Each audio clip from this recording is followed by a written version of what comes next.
Chapter 40 ang pakikipaghiwalay ni Alex kay Jessica at pagsuyo kay Elma. Kinabukasan pumunta si Alex sa hotel para nakipag-break kay Jessica. Nagdesisyon na si Alex piliin si Elma dahil yun ang tama at dapat gawin ni Alex para sa magiging anak nila ni Elma kahit alam niya na masasaktan si Jessica pag iwanan niya nito pero nasasaktan rin siya dahil minahal na rin ni Alex si Jessica kaya masakit rin sa kanya pero kailangan ni Alex gawin ito para sa mag-ina niya. Sa hotel habang nagtatrabaho si Jessica ay bigla pumasok si Alex sa opisina ni Jessica at nakita ni Jessica si Alex. "Alex," sabi ni Jessica.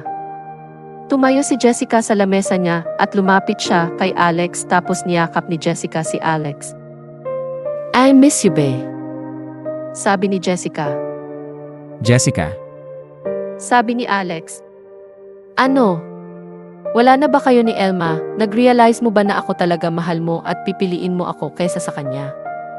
Tanong ni Jessica kay Alex. Hindi makasagot si Alex sa tanong ni Jessica. "Ano? Sumagot ka," sabi ni Jessica. Jessica, I think let's end this. Sabi ni Alex. Nagulat si Jessica sa sinabi ni Alex dahil sa inaakala niya siya ang pipiliin ni Alex. "Ano, bakit? Dahil ba naghuli tayo ni Elma kaya ka nakipag-break sa akin? Akala ko hindi mo ako iiwan, Alex, nag-promise ka sa akin, di ba? Tapos bigla ka makipag-break sa akin." Sabi ni Jessica. Jessica, buntis si Elma, kailangan niya ako. Sana maintindihan mo ako at sa sitwasyon ni Elma ngayon, kaya pipiliin ko si Elma, sana patawarin mo ako. Sabi ni Alex. "Pero kailangan din kita, Alex, ikaw lang ang buhay ko at di ko kakayanin kung mawala ka. Alex, please, wag mo ako iwan." Namamakaawa at umiiyak sabi ni Jessica kay Alex. Lumuhod si Jessica kay Alex at umiiyak. "Please, Alex, stay with me." Namamakaawa at umiiyak sabi ni Jessica kay Alex. I'm sorry Jessica, pero kailangan ko gawin tama. Sabi ni Alex.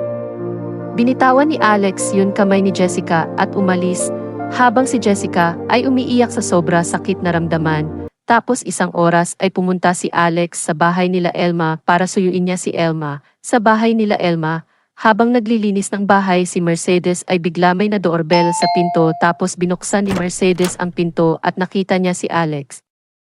"Alex, ano ginagawa mo dito?" Sabi ni Mercedes. Tita, si Elma po. Tanong ni Alex. "Wala dito, kanila Ira siya, doon siya natulog kagabi, di mo ba alam nandoon siya?" Sabi ni Mercedes. Di ko po alam at saka po nakatampuhan kami. Sige po tita, alis na ako. Sabi ni Alex. "Sige, iho." Sabi ni Mercedes. Sa bahay ni Ira, habang kumakain sila Ira at Jane, ay mapansin nila Ira na hindi kumakain si Elma. "Bes, bakit di mo ginagalaw yung pagkain?" Sabi ni Ira. "Wala ako gana." Sabi ni Elma. "Pero kailangan mo kumain, alalahanin mo di lang ikaw magugutom, may baby pa sa tiyan mo." Pag-alala ni Jane. Hinimas ni Elma yung tiyan niya, kasabay yon pagtulo, mga luha ni Elma. Tapos meron sila narinig may kumatok sa gate, tapos sumilik si Ira sa bitana at nakita niya si Alex sa labas. "Ang kapal ng mukha." Galit sabi ni Ira. "Ah, sino kumatok?" Tanong ni Jane kay Ira. "Si Alex." Galit sabi ni Ira. Lumabas si Ira sa bahay tapos binuksan niya ang gate. "Hoy, ano ginagawa mo dito?" Galit sabi ni Ira.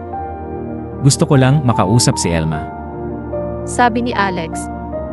"Ang kapal ng mukha mo, pagkatapos mo lokohin si Elma ay gusto mo kausapin siya." Galit sabi ni Ira. Please, Ira, gusto ko lang humingi ng pangalawa pagkakataon. Elma. Elma. Sabi ni Alex. Papasok sana si Alex kaso pigilan siya ni Ira. Habang si Elma ay hindi matiis si Alex, kaya lumabas siya sa loob ng bahay. Tapos nakita ni Alex na lumabas si Elma at lumapit si Alex kay Elma at niyakap ni Alex si Elma. "Sige Ira, hayaan mo muna kami mag-usap." Sabi ni Elma. Pumasok si Ira sa loob ng bahay at naiwan sila Alex at Elma sa garden. Ano ginagawa mo dito? Sabi ni Elma. I'm sorry Elma, sana patawarin mo ako sa panloloko ko sa'yo. I was lonely noon, malayo ka sa akin, kaya nagawa ako ng pagkakamali. Oo, alam ko nagkamali ako, pero sana pagbigyan mo ako ng isa pagkakataon para sa baby natin. Sabi ni Alex. Alam mo, gusto ko patawarin ka kasi mahal na mahal kita. Pero sobra ako nasaktan nang nakita ko kayo ni Jessica nagsisiping. Kailangan ko lang panahon para maghilom ang sugat na ginawa mo. Sabi ni Elma. Okay, maghihintay ako. Elma, pwede ko ba hawakan ang tiyan mo? Tanong ni Alex. CJ. Sabi ni Elma. Lumuhod si Alex at linapit yun mukha niya sa tiyan ni Elma para kausapin ang anak nila. Hi baby, I'm sorry kung naging bad boy si daddy kay mommy, pero promise ko sa inyo ng mommy mo na papa-good boy na ako basta magiging malakas ka lang. Sabi ni Alex sa anak nila. Sabay hinalikan ni Alex ang tiyan ni Elma at habang si Elma ay tumulo mga luha niya. Mapapatawad ba kaya ni Elma si Alex? Abangan ang susunod kabanata. Huwag niyo malimutan mag-like at mag-subscribe na sa channel ito and thanks for watching.